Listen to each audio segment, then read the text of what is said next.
نحمده ونصلي على رسوله الكريم اما بعد فاعوذ بالله من الشیطان الرجیم بسم اللہ الرحمن الرحیم السلام علیکم ورحمۃ اللہ وبرکاتہ۔ امید کرتا ہوں کہ آپ سب خیر خیریت عافیت کے ساتھ ہوں گے۔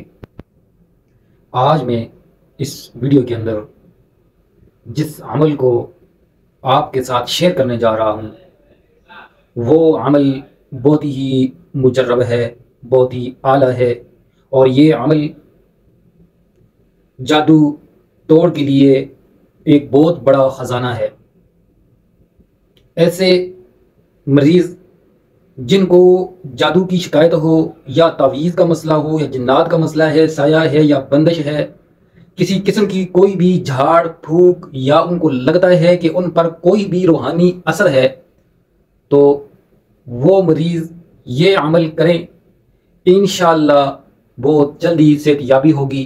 بڑے سے بڑا جادو ہو، چھوٹے سے چھوٹا جادو ہو، کالا جادو ہو، یا کسی قسم کا کوئی بھی ایسا عمل، چاہیے وہ ہندو مذہب کا کیا ہو، عیسائی یہودی کا کیا ہوا ہو، کوئی بھی عمل ہو ایسا جس کے اثرات آپ پر ہوں اور اس کا کوئی بھی علاج نہ ہو سکا ہو، آج تک آپ نے کئی حاملوں کے پاس، کئی پیروں کے پاس، کئی جگہوں پہ چکر لگائے لیکن علاج نہیں ہو سکا، تو یہ عمل کریں، انشاءاللہ آپ کو ضرور صحت ملے گی۔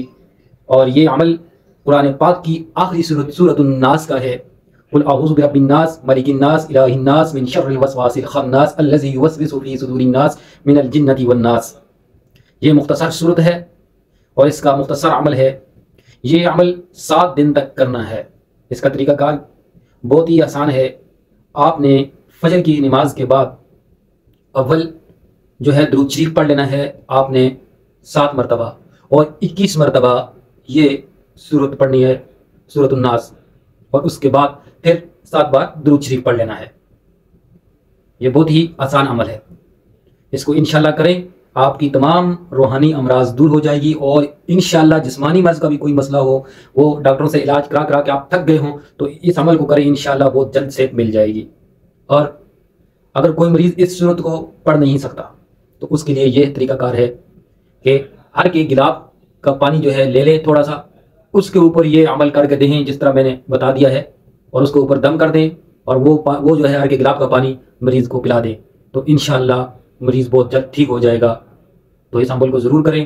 اللہ تعالیٰ آپ سب کو اس عمل کے ذریعے سے صحت یابی عطا فرمائے، اور آخر میں دعا ہے کہ اللہ تعالیٰ ہم سب کی ہر قسم کے شر، شیاطین، ہر قسم کے جادو، نظر بد، ہر قسم کی آفات سے محفوظ رکھے۔ آمین ثم آمین۔ وآخر دعوانا ان الحمد للہ رب العالمین۔